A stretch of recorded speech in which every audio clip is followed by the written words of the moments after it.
let me call it Mother's Week, because Mother's Week or Mother's Day should not just be a single day. And then I asked this question: who is a mother? Who is a mother?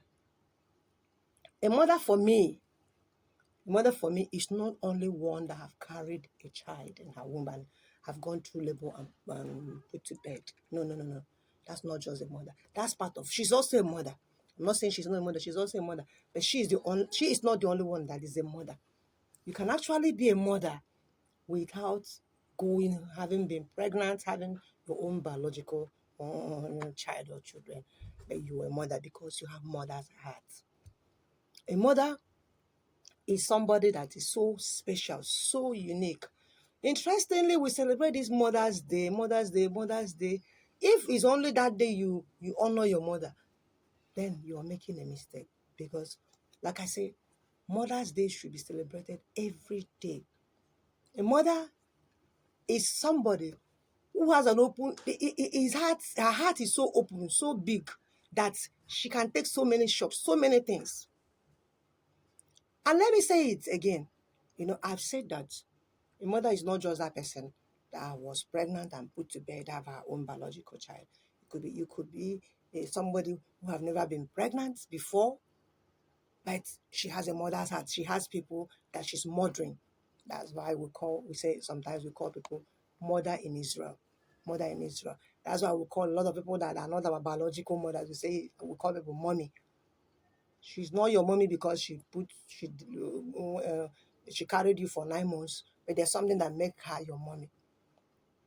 Somebody can carry pregnancy for 9 months, deliver, have children, not just one, not just a child, and yet the person is not qualified to be a mother.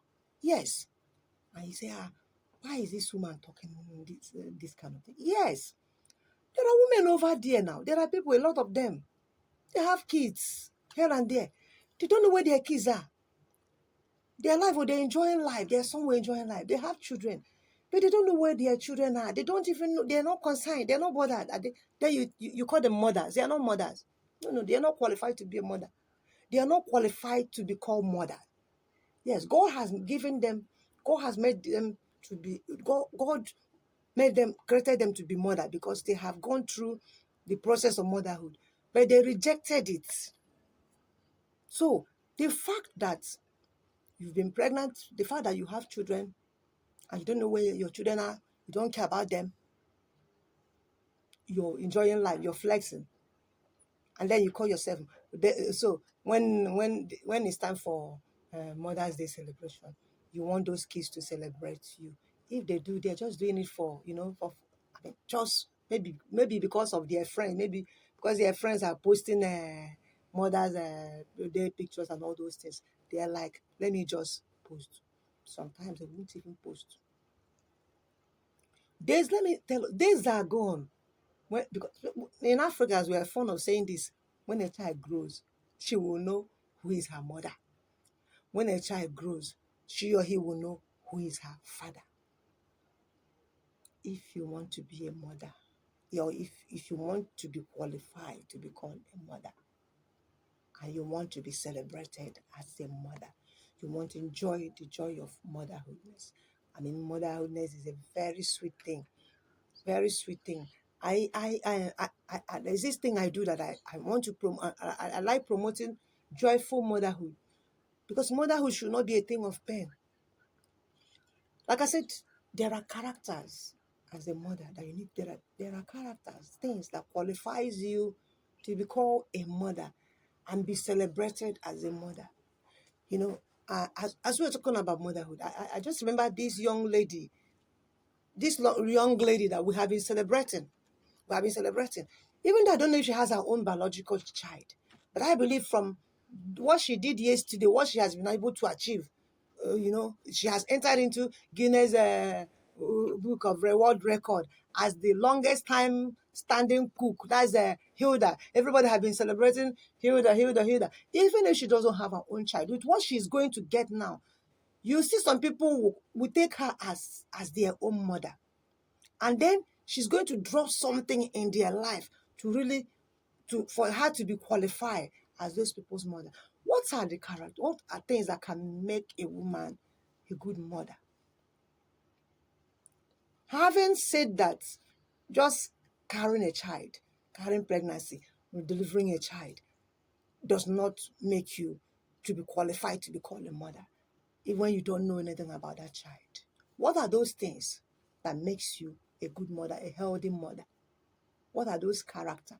What are those qualities that a mother must possess? Either you have your own biological child or you don't have, but you're mothering somebody. Yes.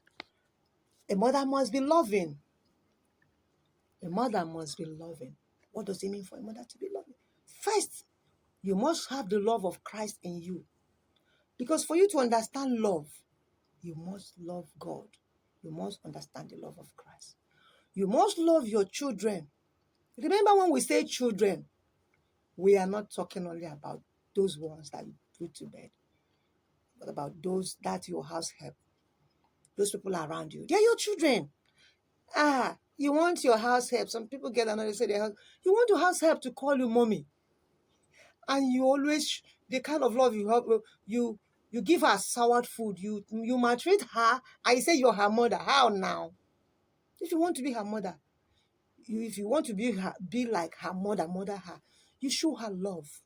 You show your children love. Some people, they don't know how to love their...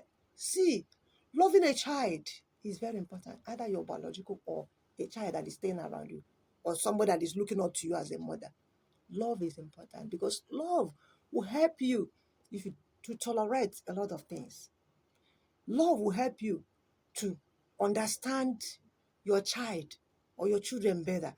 Because you love them, you will be able to study them and say, I love this my child and I want the best for her, or I want the best for him. How will I, how what do I do that will make him or her happy? Not to the detriment of his or her future. Isn't one can say, is it possible to give birth to a child without loving that child? Yes, there are people that they don't love their children. Yes, there are people that they have issue loving their maybe one particular child, or not even, maybe they just love one child. The other ones, no. I don't know why. I don't know their reason. And you want that child to honor you as the mother. We must learn to love our children equally. Some people might say, even in the Bible, even the Bible will say that Isaac loved Esau more than he loved Jacob. And then the mother loved Jacob more than Isaac. But we know what happened.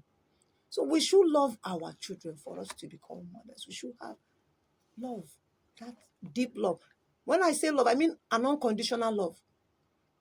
There is difference between loving your child, that you love your child. You must understand this well. Does not mean that you tolerate bad character from your child. We are going there. But you must love your child from the heart of your heart. Unconditional love. No matter how that child looks. It does not matter if the child is an imbecile. It does not matter if the child has, like we usually call it, as an autist child. It does not matter if the child is not intelligent. It does not matter if the child... You just have an unconditional love for that child. Your unconditional love for that child can change a whole lot of things in that child's life. A mother must learn to be patient. Motherhood is not easy.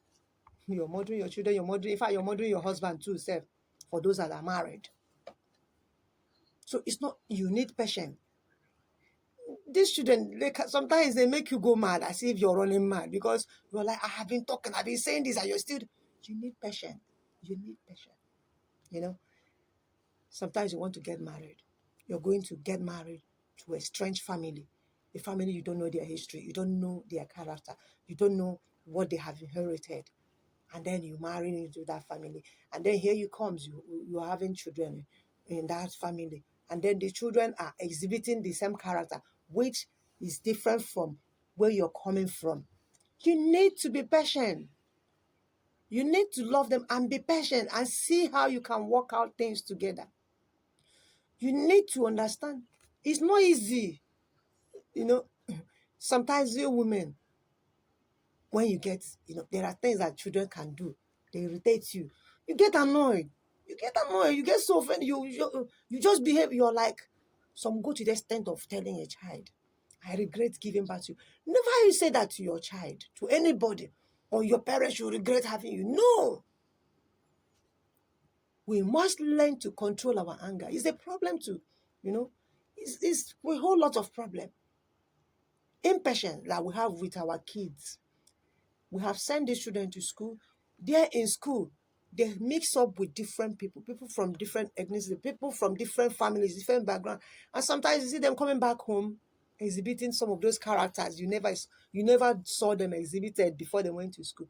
You need to be patient with them, sit them down and talk to them with love. We need to control our temper. Some go to the extent of calling a child, you are an idiot. Your own child, idiot. Idiot can only give birth to an idiot. Idiot can only give birth to an idiot. Goat can only give birth to goat. Some call them this goat, this and that. No, that's not the spirit of motherhood. If you want to be qualified to become mother, control your tongue. Learn to say positive things to your children. Even if they are misbehaving, don't tell your child, you're very stubborn. This one is Olodo. You will